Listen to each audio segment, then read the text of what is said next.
Նախորդ ֆիլմում մենք պատմեցինք Երևանդունյաց Հայաստանի մասին։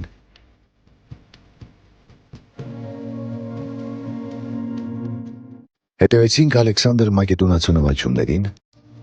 տեսանք, թե ինչպես աշխարհակալություն դարձան երկու նոր տերություն՝ Հռոմ և Պարթևստան, և ինչպես սրանց միջև իր ամրակայուն դիրքը հաստատեց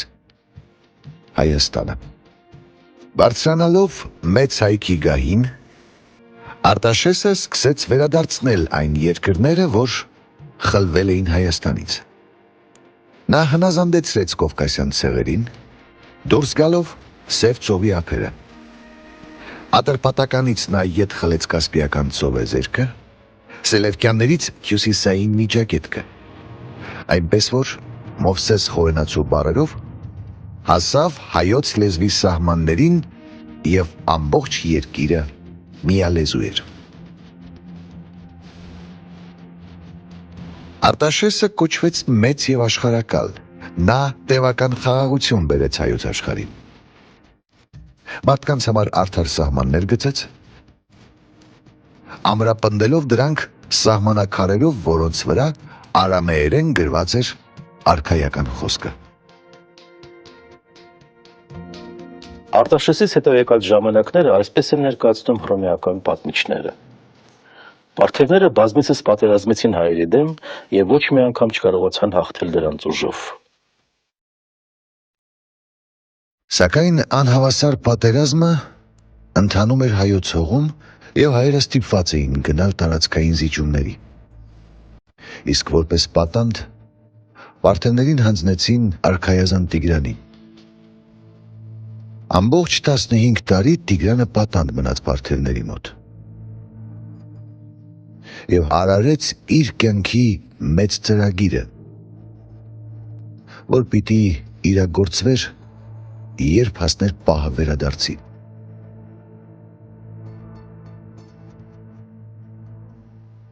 Մեր թվարկությունից առաջ 95 թվականին Տիգրան Արտաշեսյանը բարձրացավ մեծ հայքի գահին և անմիջապես Հայաստանին միացրեց հայոց ծոպքը։ Սա ահազանգ էր միայն, սակայն պարթևների անհանգստությունն առավել աճեց, երբ Տիգրանը սկսեց մարզել հայոց բանակը պարթևական եղանակով և անհնարին չափով մեծացրեց այրուձին։ Ինչպես նկարագրում է Խորենացին, նա հետիոտնին ձիու վրա բարձրացրեց։ Պարսավորները աղեղնավոր դարձան և շերտ կրողները սուսերավոր։ Մերկերը զրահներով պարածածկվեցին և նրանց սոսկ տեսքը, զենքի փայլը բավական էր թշնամուն արտահալածելու համար։ Այդ ժամանակներում մեծ հզորության էր հասել Հայաստանի հարևան Պոնտոսի թագավորությունը, դառնալով ողջ Սև ծովի տերը։ Պոնտոսի թագավոր Միհրդատ և Պատորը Հռոմի կատաղի թշնամին էր և աչքի էր ընկնում արտասովոր դաժանությամբ։ Միհրդատն ամենուր հանդես էր գալիս որպես ազատարար հռոմեական լծից։ Հենց այս նորահայտ անսանձ ուժի հետ էլ դաշնակցեց Տիգրանը, ամրապնդելով այն ամուսնությամբ Միհրդատի դստեր հետ։ Միհրդատի և Տիգրանի դաշինքն ուղղված էր հռոմեական էքսպանսիայի և պարթևական ծավալապաշտության դեմ։ Սրանից հետո Տիգրանը մի քանի անգամ ներխուժեց Կապադովկիա, փորձելով այն դարձնել բուֆերային պետություն Հռոմի ճանապարհին։ Շուտով այստեղ հասավ հռոմեական հռչակավոր զորավար Կորնելիոս Սուլլան։ Հայերը պարտություն կրեցին։ Հռոմեացիները նրանց հետապնդեցին մինչև Եփրատ։ Սա առաջին հայ-հռոմեական ընդհարումն էր, որ ցույց էր տալիս, թե հայերը դեռ պիտի պարզեն ինչ է հռոմեական բանակը։ Պարթևներն անմիջապես բանակցություն սկսեցին Հռոմի հետ և գործը հասցրին դաշնագրի, որ սուր սլաքով ուղղված էր Հայաստանի դեմ։ Սակայն Հռոմը դեռ պատրաստ չէր պատերազմի և Տիգրանն անցավ գործի։ Դարձյալ Կապադովկիա մտան հայոց զորքերը և մեծ քանակությամբ ժողովուրդ վերաբնակեցվեց Հայաստանում։ Այնուհետև Տիգրանը հպատակեցրեց վիրքն ու աղվանքը։ Այսպես, ապահովելով թիկունքը արևմուտքից և հյուսիսից, Տիգրանն իր հայացքը շրջեց դեպի Պարթևստան։ Մեր թվարկությունից առաջ 86 թվականին նա Կասպիական ծովեզերքից ներխուժեց պարթևների զավթած տարածքները։ Մեկը մյուսի հետևից գրավվեցին 70 հովիտները, կորդված աշխարհը, Ադիաբենը։ Վասալական կախման մեջ ընկավ Ատրպատականի թագավորությունը։ Այնուհետև Տիգրանը գրավեց Միգդոնիան ու կանգ առավ Սելևկյան Սիրիայի սահմանի վրա։ Ստրաբոնը խոսում է կենտրոնական միջագետքի խորքերը ծավալված խուշկու գրոհի մասին։ Ականատեսներին զարմացնում է այն կայծակնային արագությունը, որով հայոց արքան կարողանում էր նվաճել պարթևական տարածքները։ Բայց այստեղ զարմանալի քիչ բան կա, քանզի այդ երկրները հայաբնակ էին։ Իսկապես զարմանալին հետագա դեպքերն էին, երբ շեշտակի ներխուժմամբ հայոց բանակը հասավ Եկբատան ու շրջապատեց մայրաքաղաքը։ Հենց Եկբատանի մատույցներում էլ նա թելադրեց հաշտության իր պայմանները։ Այդուհետ երկար ժամանակներ Պարթևստանը պիտի բավարարվեր երկրորդական պետության կարգավիճակով։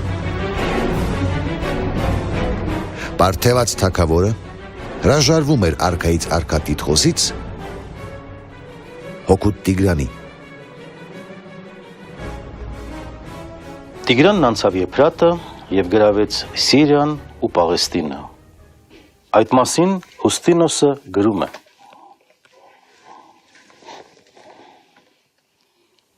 Թագավորները և Սիրիան թուլացել էին,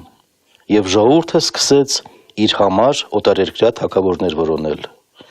Մի մասը գտնում էր, որ պետք է հրավիրել Միրդադ Պոնտացուն, մյուսը Պտղոմեոս Եգիպտացուն։ Բոլորը համաձայնության եկան Հայաստանի թագավոր Տիգրանի վերաբերյալ։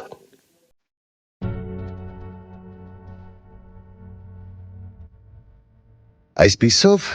Տիգրանը խաղաղորեն իշխում էր թագավորության մեջ 17 տարի, շարունակում է պատմիչը։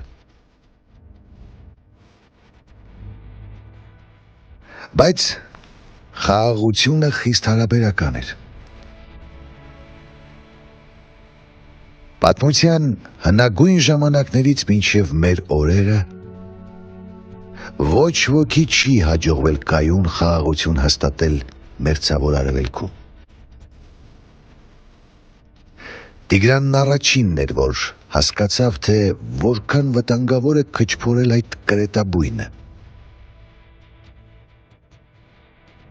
Ուստի երբ եկավ այդ հռոմեացիներին հանձնելու ժամանակը,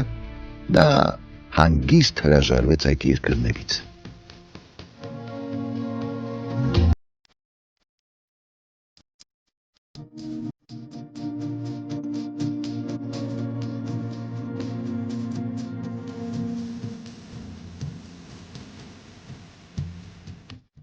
Հայոց արքայի և Սիրիայի թագավոր Տիգրանի նոր մայրաքաղաքը Անտիոքն էր։ Կես միլիոնանոց վիթխարի պոլիսը։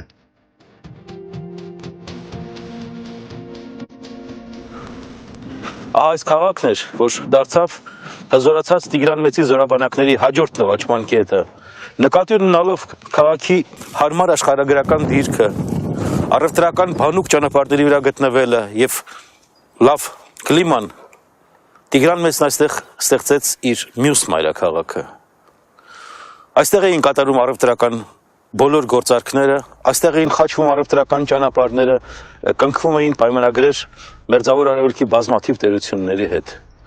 Տիգրանն այստեղ փողերանոց, դրամահատարան ստեղծեց, ուր թողարկվում էին նրա դրամները։ Անտիոքն ու Արտաշատը տերության հակառակ ծայրերում էին։ Ուստի դժվար էր կառավարել վիթխարի երկիրը։ Տիգրանն նախձնիքում հիմնադրեց նոր մայրաքաղաք, որը կենտրոնական դիրք էր գրավում կայսրության մեջ։ Հետո նա գրավեց Դաշտային Կիլիկիան և 12 քաղաք դատարկեց, բնակեցնելով նոր մայրաքաղաքը։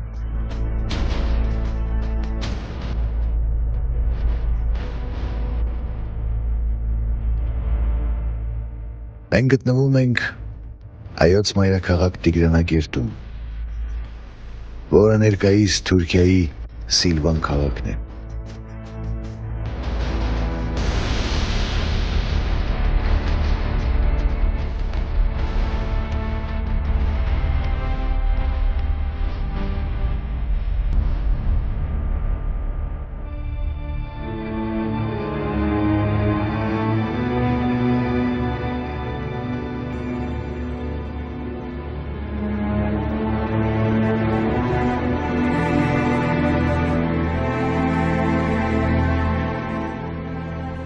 Քաղաքի պարիսպները 25 մետր բարձրություն ունեին, աշտարակները հասնում էին 30 մետրի։ Դրանք այնքան հզոր էին, որ մեջը երկհարկանի ու եռահարկ տներ, ախոռներ ու զորանոցներ էին տեղավորվում։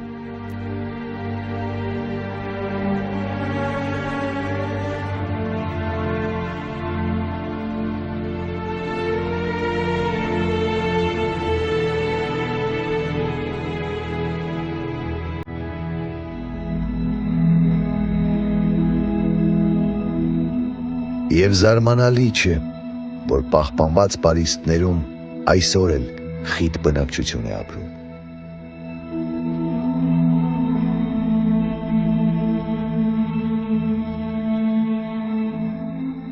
Ակամասարսուր է զգում, հիշելով, որ նույն փողոցներով քայլել է արքայից արքա Տիգրանը։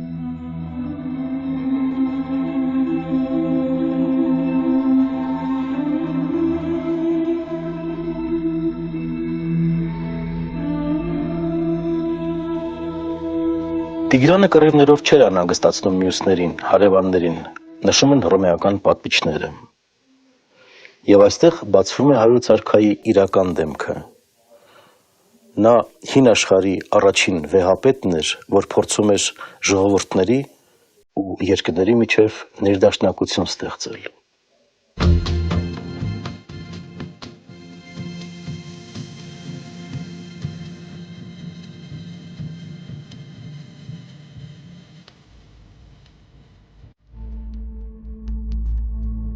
Այսօր հայոց աշխարհակալության ողջ տարածքում, Թուրքիայի, Սիրիայի, Լիբանանի ու Հայաստանի թանգարաններում կարելի է տեսնել մեծ արքայի հատածդրամները։ Ուշագրավ է, որ սիրիական պոլիսների դրամներում Տիգրանը կոչվում է Աստված և Թագավոր, մինչդեռ մեծ հայքի դրամներում արքայից արքա։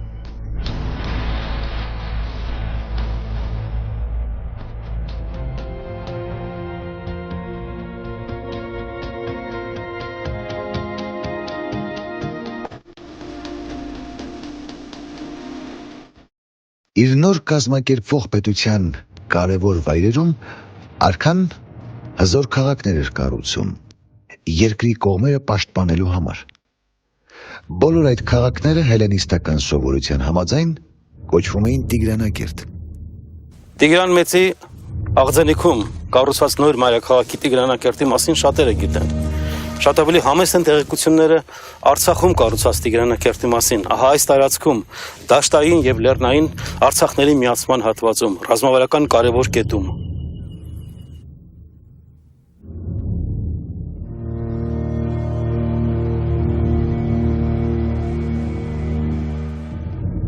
«2005 թվականին այստեղ սկսվեցին առաջին պեղումները և տվեցին իրենց շոշափելի արդյունքը։ Ձեր առջև քաղաքի պարիսպների հիմքերն են, որոնք փորված են քարի մեջ և որոնց վրա բարձրացել է պատաշարը։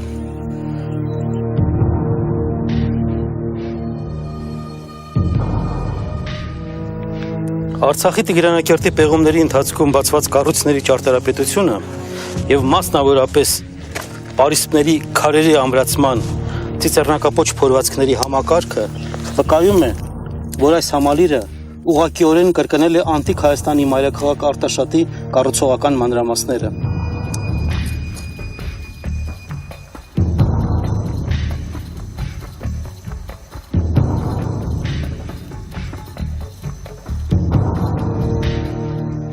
Վստահաբար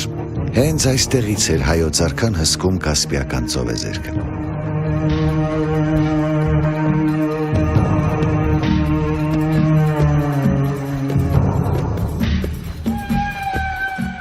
Քաղաքից վեր հելենիստական տիպի դամբարաններ են, հեթանոսական վիմափոր սրբավայր, որ հետագայում վերածվել է քրիստոնեական համալիրի։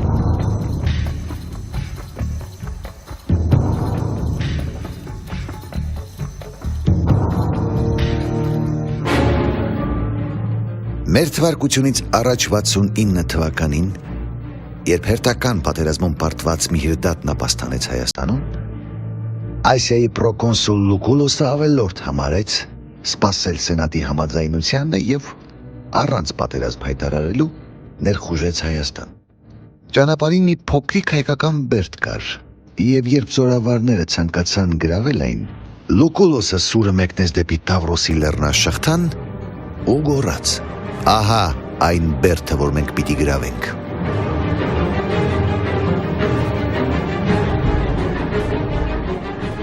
Իրավիճակը միանգամայն ճիշտ է գնահատում Խորենացին։ Այդ ժամանակ Տիգրանը լուր ստացավ, որ մի ավազակ վայկուն անհանգստացնում է Հայաստանը, ուստի վերադարձավ ու երկրից վռնդեց ավազակին։ Արքան այդ ժամանակ Եգիպտոսի կողմերում էր։ Ստանալով հարձակման լուրը, նա սկսեց արագորեն զորքեր հավաքել հպատակ ազգերից։ Մինչդեռ Լուկուլոսը անցավ Տիգրիսն ու պաշարեց Տիգրանակերտը։ Լուկուլոսին ոգեշնչում էր հայերի փոքր թիվը մայրաքաղաքի բնակչության մեջ։ Հայոց բանակը մոտեցավ Տիգրանակերտին։ Սկզբնապես Լուկուլոսը հարձակվեց մարդերից ու վրացիներից հավաքված թեթևազենների վրա, որոնք փախան ու լցվելով հայոց հետևակի մեջ խառնեցին մարտաշարքը։ Այրուձին հնարավորություն չունեցավ դուրս գալ բաց դաշտ, խուճապ առաջացավ ու սկսվեց միակողմանի կոտորածը։ Պարտությունն ակնհայտ էր և հայոց բանակը հեռացավ մարտադաշտից։ Անմիջապես մայրաքաղաքի վարձկանները բացեցին դարպասները Լուկուլոսի առջև։ Քաղաքը կողոպտվեց ու ավիրվեց։ Այս պարտության տպավորությունը ցնցող էր։ Վասալ պետություններն անմիջապես անջատվեցին և հայ ժողովուրդը մնաց մենակ։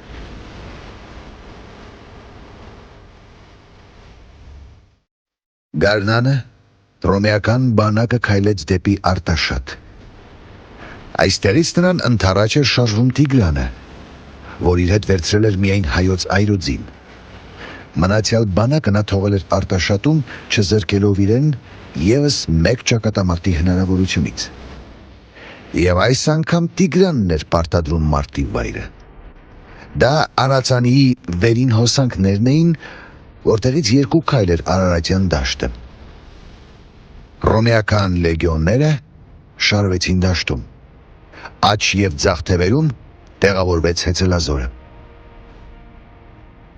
Մարտը սկսեցին հայոց թեթևազեն հեծյալները, որոնք առաջ նետվելով սլացան դեպի հռոմեական շարքերը։ Հռոմեական հեծելազորը նետվեց ընդառաջ։ Կարճ ընդհարումից հետո հայերը դիմեցին փախուստի, ցրվելով դաշտով մեկ։ Հռոմեական հեծելազորը հետապնդեց նրանց ու խիստ կտրվեց հետևակից։ Պլուտարքոսն այսպես է ներկայացնում. այն ժամ Լուկուլոսը խիստ սարսափեց, տեսնելով դեպի ինքնարշավող արքային, զրահակիր հեծելազորի գլուխն անցած։ Այսպիսով հայոց ծանրազեն այրուձին էր մտել մարտի մեջ։ Հռոմեական հեծելազորը արագորեն ոչնչացվեց։ Առջևում հետևակի խիտ շարքերն էին։ Հայոց հեծյալներն արշավում էին դեպի առաջ նետահարելով, այնուհետև սրընթաց անցնում շարքերի առջևով նետահարելով դեպի ձախ, ապա նահանջում նետահարելով դեպի ետ։ Հայկական լայնալիճ աղեղը վիթխարի նետեր էր արձակում, որոնք թափ անցնում էին ամեն տեսակի զրահ ու վահան։ Այսպես հայերը կորուստներ չէին տալիս, մինչդեռ հռոմեացիները հնձվում էին շարքերով։ 3 անգամ մահացու պտույտ գործեց հայոց հեծելազորն ու կանգ առավ հեռվում։ Արացանի մոտ տեղի ունեցած ճակատամարտը ամենավճռականն էր եւ կարեւոր Տիգրանի համար եւ հաղթանակ բերեց հայոց զորաբանակին։ Հռոմեացիները լքեցին այս տարածքը եւ հեռացան Հայաստանից։ Ու թեև Միհիրդատ Պոնտացին պնդում էր, որ հարկավոր է բնաջնջել հռոմեացիներին, Տիգրանը հրամայեց պարզապես հետապնդել թշնամուն եւ հեռացնել Հայաստանից։ Ինչպես նշում են հռոմեացի պատմիչները, հայոց արքան բարձր էր բոլորից ու զորեղ ամեն ինչով։ Սակայն անձնական կյանքում երևի ամենադժբախտ մարդն էր Տիգրան արքան։ Քանզի տարբեր հանգամանքներում նրան դավաճանել էին 2 որդիները եւ սպանվել իր հրամանով։ Եվ հիմա էլ այդ բարդ պահին պայթում է 3-րդ որդու ապստամբությունը, որը պարտություն կրելով փախչում է Պարթևստան։ Այս բանը վերջնականապես հաստատում էր Տիգրան արքայի կասկածները, որ իր զավակները հրահրվում էին իրենց պապ Միհիրդատ Պոնտացու կողմից։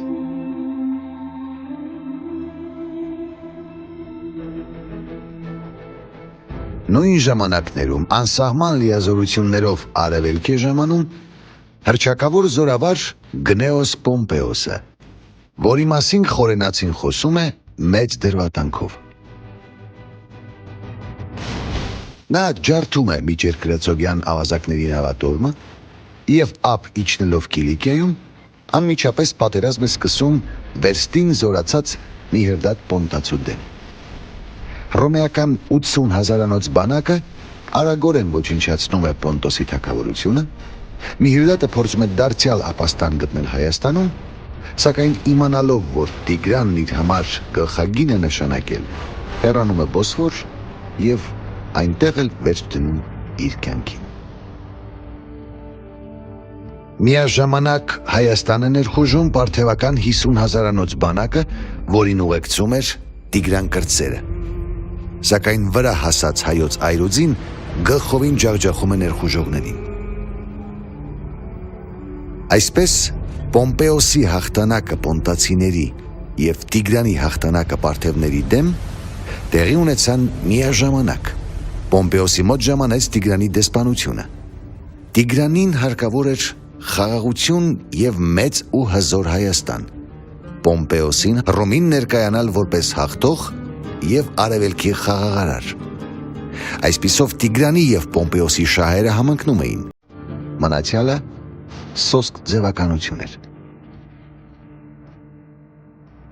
Պոմպեոսի հսկա բանակը առանց դիմադրության մտավ Հայաստան ու բանակեց Արտաշատի դիմաց։ Ոչ պակաս վիթխարի մի հայկական բանակ էլ կանգնած էր Արտաշատում։ Այստեղ կնքվեց հայ-հռոմեական դաշնակցություն, ըստ որի Տիգրանը մնում էր արևելքի արքայից արքան, Հայաստանը պահպանում էր տարածքային ամբողջականությունը, Կասպից ծովից մինչև Եփրատ, որպես Սիրիայի եւ Փյունիկիայի թագավոր Տիգրան արքան հրաժարվում էր այդ երկրներից, բայց ի օգուտ ուղղակի Հռոմի, բացառելով Սելևկյանների իրավունքները։